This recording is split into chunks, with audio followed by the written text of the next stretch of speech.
जय हिंद दोस्तों, स्वागत है आप सभी का इस वीडियो में। तो इस वीडियो में हम पावर ऑफ हाई कोर्ट देखेंगे।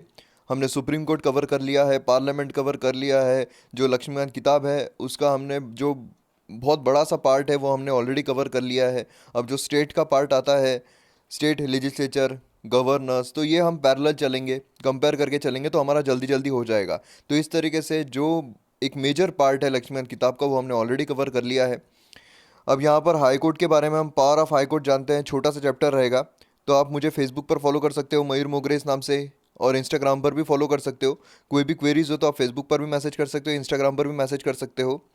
तो यहाँ पर अगर आप जेन्युइन क्वेरी कोई पूछते हो तो मैं आपको रिप्लाई ज़रूर करूँगा यहाँ पर, और आपकी क्वेरी जो है दूर करने की कोशिश करूँगा। आपको पीडीएफ चाहिए तो आप टेलीग्राम पर फॉलो कर सकते हो। जो एंशियंट हिस्ट्री है उसके भी कई लोग जो है पीडीएफ टेलीग्राम पर मांग रहे हैं, तो वहाँ पर भी मैं जो इंस्टाग्राम है वहाँ पर एंशियंट हिस्ट्री के भी जो पीडीएफ है वो भी शेयर कर दूंगा। तो एंशियंट हिस्ट्री अगर आपने वो कोर्स देख लिया तो आपको कोई भी सोर्स रेफर करने की और ज़रूरत नहीं है। इतने सारे सोर्सेज से एक्सट्रैक्ट करके मैंने एंशियंट हिस्ट्री का जो कोर्स है वो बनाया है, तो आप देख सकते हो। शुरू करते हैं हम इस वीडियो के लिए ओरिजिनल ज्यूरिडिक्शन। हमने सुप्रीम कोर्ट में भी ओरिजिनल ज्यूरिडिक्शन पढ़ा था, लेकिन वहाँ पर हमने देखा था कि एक सेंटर और उसके वर्सेस एक स्टेट या उससे ज़्यादा स्टेट के बीच में झगड़ा होता है, या फिर एक स्टेट वर्सेस दो या दो से ज़्यादा स्टेट्स के बीच में झगड़ा होता है। तो यहाँ पर जो सुप्रीम कोर्ट है उसके पास ओरिजिनल ज्यूरिडिक्शन तो है ही। ओरिजिनल मतलब क्या होता है? Power to hear such disputes at first instance, मतलब अपील करेंगे तभी नहीं लेकिन फर्स्ट इंस्टेंस में भी। वहाँ मैंने सुप्रीम कोर्ट चैप्टर में डिटेल में बताया था कि जब सपोज़ यहाँ पर आप हो और आपकी छोटी बहन या छोटा भाई है, तो आप अगर उसको मार रहे हो, अगर वो रोना शुरू कर दे और सिर्फ रोना शुरू करे, यहाँ पर किसी को कुछ बोल नहीं रहा है, वो सिर्फ रो रहा है या फिर रो रही है, तो आपके जो पेरेंट्स होते हैं वो सीधा आपको डांटना शुरू कर देते हैं कि इसको क्यों मारा, इसको क्यों ऐसा किया। तो यहाँ पर पेरेंट जो है ये ओरिजिनल ज्यूरिडिक्शन जो है वो एंजॉय कर रहे हैं।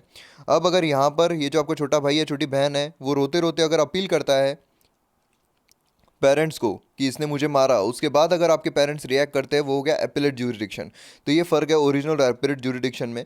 तो यहाँ पर हमने देखा था कि सुप्रीम कोर्ट के पास ये जो केसेस होते हैं इसमें ओरिजिनली नहीं तो एक्सक्लूसिव ज्यूरिडिक्शन भी है। एक्सक्लूसिव मतलब है कि सिर्फ सुप्रीम कोर्ट के पास वो ज्यूरिडिक्शन है, हाई कोर्ट के पास नहीं है। इसका मतलब क्या है कि हाई कोर्ट के पास ओरिजिनल ज्यूरिडिक्शन में कुछ और पैकेज यहाँ पर पड़ा हुआ है। वो क्या है? तो जैसे विल हो गया, मैरिजेस हो गए, divorce, company laws, contempt of court, तो ये सब जो होता है ये आता है ओरिजिनल ज्यूरिडिक्शन हाई कोर्ट के। यहाँ पर डायरेक्टली क्वेश्चन जो है वो तो नहीं बन सकते हैं, लेकिन इस तरीके से पूछ सकते हैं कि हाई कोर्ट के पास कौन से अलग ज्यूरिडिक्शन है जो सुप्रीम कोर्ट के पास नहीं है। तो वो एडवाइजरी ज्यूरिडिक्शन जो है वो किसके पास आता है, सुपरवाइजरी ज्यूरिडिक्शन जो है वो किसके पास आता है। इन दोनों में फ़र्क हमने लास्ट वीडियो में देखा था, इस वीडियो में हम डिटेल में जानने की कोशिश करेंगे। तो एडवाइजरी ज्यूरिडिक्शन जो है वो सुप्रीम कोर्ट के पास होता है, सुपरवाइजरी ज्यूरिडिक्शन वो हाई कोर्ट के पास होता है। और क्या क्या चेंजेस है वो हम यहाँ पर जानने की कोशिश करेंगे। तो इस तरीके से भी पूछ सकते हैं कि ओरिजिनल हाई कोर्ट के ओरिजिनल ज्यूरिडिक्शन में क्या क्या आता है। तो वो बोल सकते हैं कि एक स्टेट और दूसरे स्टेट के बीच में अगर झगड़ा होता है तो, लेकिन यहाँ पर वो बिल्कुल मैटर नहीं आता है। यहाँ पर जो मैरिजेस है, डिवोर्स है, कंपनी लॉज है, ये सब आएंगे। उसके बाद election of member of parliament. देखिए, मेंबर ऑफ पार्लियामेंट और लेजिस्लेचर यहाँ पर दोनों इंक्लूड हो रहे हैं, ये भी हमें जानना बहुत ज़रूरी है। उसके बाद रेवेन्यू मैटर जो होते हैं वो सब यहाँ पर आएंगे। उसी के साथ साथ केसेस जो ट्रांसफर्ड होते हैं from subordinate courts involving interpretation of constitution to its own file. अब यहाँ पर जो भी सबॉर्डिनेट कोर्ट में केसेस चल रहे हैं अगर वो ट्रांसफ़र होते हैं तो वहाँ पर भी हाई कोर्ट का ओरिजिनल ज्यूरिडिक्शन रहेगा। उसके बाद हम यहाँ पर रिट ज्यूरिडिक्शन में आते हैं। तो यहाँ पर मैंने बहुत अच्छा एक वीडियो बनाया है, ट्रिक्स टू रिमेंबर रिट्स।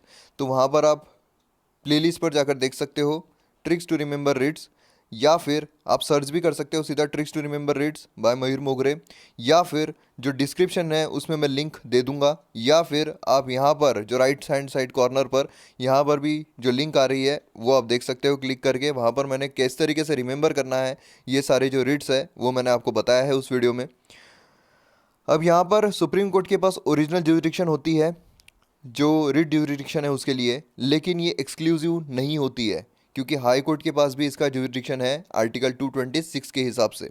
मतलब हाई कोर्ट में भी आप जा सकते हो अगर आपका फंडामेंटल राइट जो है वो अगर वायलेट होता है तो, habeas corpus mandamus prohibition quo warranto certiorari के हिसाब से। अब उसी के साथ साथ यहाँ पर हाई कोर्ट जो है उनके पास थोड़ा वाइडर पर्सपेक्टिव है इसका। मतलब जो सुप्रीम कोर्ट है वो सिर्फ फंडामेंटल राइट अगर वायलेट होता है तो ही यहाँ पर जो रिट ज्यूरिडिक्शन है वो ला सकती है, लेकिन हाई कोर्ट जो है वो अदर पर्पस के लिए भी यहाँ पर जो रिट ज्यूरिडिक्शन है वो ला सकती है। लेकिन यहाँ पर जो पार्लियामेंट है वो जो पार्लियामेंट है वो यहाँ पर एक्स्ट्रा पावर जो है वो सुप्रीम कोर्ट को दे सकता है कि आप इस पर भी जो रिट ड्यूरिडिक्शन है वो अप्लाई कीजिए। तो ये हमने सुप्रीम कोर्ट चैप्टर में भी डिटेल में देखा था, पावर ऑफ सुप्रीम कोर्ट्स में। उसके बाद नेक्स्ट यहाँ पर आते हैं एपिलेट ज्यूरिडिक्शन। अब एपिलेट ज्यूरिडिक्शन में क्या होता है कि कुछ अपील होती है, तो अपील किस तरीके से होती है, तो सिविल मैटर्स और क्रिमिनल मैटर्स, ये दो मैटर्स में होती है। सिविल मैटर्स मतलब कौन से, तो अगर कैपिटल पनिशमेंट दिया जाता है सबॉर्डिनेट कोर्ट के द्वारा, तो यहाँ पर हाई कोर्ट का जो कंसल्टेशन है वो सबॉर्डिनेट कोर्ट को लगेगा ही।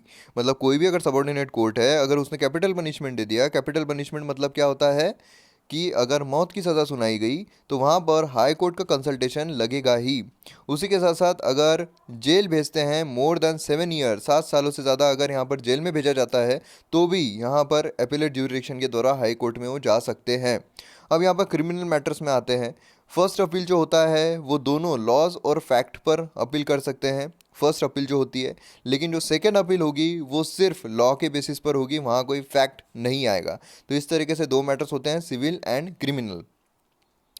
फिर उसके बाद नेक्स्ट हम आते हैं सुपरवाइजरी ज्यूरिडिक्शन। सुपरवाइजरी ज्यूरिडिक्शन में क्या होता है कि सुपरवाइज करता है जो हाई कोर्ट है वो। अब यहीं पर हमारा जो सुप्रीम कोर्ट है वो उसका एडवाइजरी ज्यूरिडिक्शन था। एडवाइजरी ज्यूरिडिक्शन मतलब क्या होता है, मतलब कि जो प्रेसिडेंट है वो ओपिनियन मांगेंगे सुप्रीम कोर्ट से। फर्स्ट इंस्टेंस में मांगेंगे तो सुप्रीम कोर्ट मना भी कर सकता है, लेकिन सेकंड इसमें प्रेसिडेंट ने बोला था दो ना यार ओपिनियन, तो सुप्रीम कोर्ट मना नहीं कर सकता है, उस टाइम पे देना ही पड़ता है। और प्रेसिडेंट वो मानने के लिए या ना मानने के लिए बाध्य नहीं होता है। उसी तरीके से यहाँ पर जो हाई कोर्ट है उसका सुपरवाइजरी जुडिक्शन है, मतलब सुपरवाइज करेंगे ये।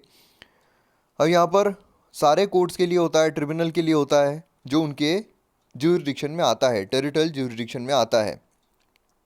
सिर्फ एडमिनिस्ट्रेटिव सुपरिटेंडेंस भी नहीं होता है, लेकिन जुडिशियल सुपरिटेंडेंस भी है, वो भी यहाँ पर इंक्लूड होता है। ये एक रिविजनल ज्यूरिडिक्शन है, ये भी आपको ध्यान में रखना है। It can be suo motu on its own and not necessarily on the application of party. मतलब यहाँ पर सुयो मोटो भी हो सकता है। तो एक सुपरवाइजरी जुडिक्शन हो गया, आपको ये सारा याद करने की ज़रूरत नहीं, इतना कुछ इंपॉर्टेंट है नहीं। मेंस के पर्सपेक्टिव से थोड़ा इंपॉर्टेंट हो सकता है, तो आपको ध्यान में रखना है, लेकिन प्रीलिम्स पॉइंट ऑफ व्यू से मुझे नहीं लगता है कि इस पर भी क्वेश्चन निकल सकता है। उसी के साथ साथ यहाँ पर नेक्स्ट आता है कोर्ट ऑफ रिकॉर्ड। और कोर्ट ऑफ रिकॉर्ड मतलब क्या होता है, एक रिकॉर्ड होता है उनके पास। तो इस तरीके से यहाँ पर कंटेम्प्ट ऑफ कोर्ट आता है। कंटेम्प्ट ऑफ कोर्ट मतलब अगर हम कोर्ट की इंसल्ट करते हैं तो उसमें भी दो आते हैं, एक सिविल आता है और एक क्रिमिनल आता है। सिविल कंटेम्प्ट मतलब क्या होता है, विलफुल डिसोबीडियंस। अब मतलब जिस हाई कोर्ट ने यहाँ पर सज़ा सुनाई है, अगर हम उसका डिसोबीडियंस कर रहे हैं, विलफुल डिसोबीडियंस कर रहे हैं किसी भी जजमेंट का। ऐसा नहीं है कि यहाँ पर अगर हाई कोर्ट ने मौत की सज़ा सुना दी तो हम सुप्रीम कोर्ट में जा रहे हैं, इसका मतलब हम डिसोबीडियंस कर रहे हैं, ऐसा नहीं होता है। विलफुल डिसोबीडियंस मतलब जानबूझकर डिसोबीडियंस कर रहे हैं एनी जजमेंट का, ऑर्डर का, रेट का या फिर प्रोसेस का। और wilful breach of undertaking given in the court, ये हो गया सिविल कंटेम्प्ट। अब यहाँ पर क्रिमिनल कंटेम्प्ट भी आता है, जो कि सैंडलाइज और lower the authority of court. अगर हम कोर्ट की जो अथॉरिटी है उसे लोअर करने की कोशिश करते हैं, इंटरफियर करते हैं उनके ड्यू कोर्स ऑफ प्रोसीडिंग्स में, उसके बाद इंटरफेयर करते हैं, ऑब्स्ट्रक्ट करते हैं administration of justice in any matter. तो ये भी हमें सेम सुप्रीम कोर्ट के जैसा ही देखने को मिलता है, कोर्ट ऑफ रिकॉर्ड भी।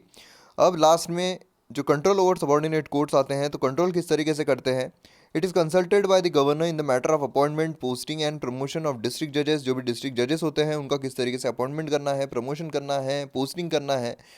और judicial service of the state जो होते हैं, वो भी पर्सन जो होते हैं उनके भी किस तरीके से अपॉइंटमेंट करना है, ये गवर्नर जो होते हैं उनके साथ यहाँ पर डिस्कस करते हैं। उसी के साथ साथ डील करते हैं सारे मैटर, जो भी पोस्टिंग हो, प्रमोशन हो, ग्रांट ऑफ लीव हो, ट्रांसफ़र हो, डिसिप्लिन हो, किसका, जुडिशियल सर्विस जो भी है स्टेट के अंदर, उन सब का। मतलब जो भी सबॉर्डिनेट होते हैं, जो भी हाई कोर्ट के अंडर में आते हैं, उन सब का यहाँ पर जो प्रमोशन हो, पोस्टिंग हो, ग्रांट ऑफ लीव हो, जो भी जुडिशियल सर्विस से रिलेटेड हो, उन सब का यहाँ पर वो कंट्रोल कर सकते हैं। उसी के साथ साथ नेक्स्ट यहाँ पर आता है कि वो विड्रॉ कर सकते हैं कोई भी केसेस। अगर सबॉर्डिनेट कोर्ट में कोई केस चल रही हो, वहाँ से वो केस जो है वो सीधा विड्रॉ कर सकते हैं और खुद के अंडर में, खुद की ज्यूरिडिक्शन में वो ले सकते हैं। और कॉन्स्टिट्यूशन का किस तरीके से इंटरप्रिटेशन करते हैं वो उन पर निर्भर करता है। नेक्स्ट आता है कि ये जो लॉ है वो बाइंडिंग है सारे सबॉर्डिनेट कोर्ट्स पे। जैसा कि जो सुप्रीम कोर्ट है उसके जो लॉज रहेंगे वो सारे हाई कोर्ट, सारे सबॉर्डिनेट कोर्ट पे बाध्य रहेंगे। उसी तरीके से जो हाई कोर्ट है उसके जो लॉज रहेंगे वो उसके ज्यूरिडिक्शन में, उसके टेरिटोरियल ज्यूरिडिक्शन में जो भी आते हैं सबॉर्डिनेट कोर्ट्स, उस पर यहाँ पर वो बाध्य रहेंगे, बाइंडिंग रहेंगे। अब यहाँ पर पावर ऑफ जुडिशियल रिव्यू, जो हम जुडिशियल रिव्यू चैप्टर जो है जब हम लेंगे तो उसमें हम जुडिशियल रिव्यू पूरा डिटेल में पढ़ेंगे, तो यहाँ पर पढ़ने की, यहाँ पर टाइम वेस्ट करने की ज़रूरत नहीं है। तो इस तरीके से हमारा जो पावर ऑफ हाई कोर्ट है ये हमने कवर कर लिया है। तो इस तरीके से हमारा जो पार्लियामेंट है, जो सबसे बड़ा चैप्टर था, वो कवर हो गया है, वो कंप्लीट हो गया है। और उसी के साथ साथ फंडामेंटल राइट्स जो फर्स्ट सेक्शन है, फर्स्ट सेक्शन जो लक्ष्मीकांत किताब का है, उसमें DPSP, fundamental rights, union territories, जो भी है प्रीएम्बल, सब कुछ आता है। तो वो हमने ऑलरेडी कवर कर लिया था। उसके बाद हमने जो पार्लियामेंट है वो भी कवर कर लिया है, सुप्रीम कोर्ट कवर कर लिया है, हाई कोर्ट कवर कर लिया है। अब जो जितने भी चैप्टर्स बचते हैं वो तो आइदर हमारे जो मतलब जैसे स्टेट हो गया, तो स्टेट हमको कंपेयर करके ही पढ़ना है, तो हमारा फटाफट हो जाएगा, आधे टाइम में हो जाएगा। तो इस तरीके से वो फटाफट हो जाने वाला है। उसके बाद छोटे छोटे चैप्टर्स बचते हैं। तो इस तरीके से जो बड़ा बड़ा जो भी मैटर है वो सब हमने ऑलरेडी कवर कर लिया है। तो आप प्लेलिस्ट पर जाकर देख सकते हो। वीडियो पसंद आता है तो शेयर ज़रूर कीजिए, सब्सक्राइब कीजिए चैनल को, लाइक कीजिए, कमेंट कीजिए, ताकि मुझे भी मोटिवेशन मिले और मैं अच्छे वीडियोस आपके सामने लाने की कोशिश करता रहूं। तो मिलते हैं अगले वीडियो में। जय हिंद।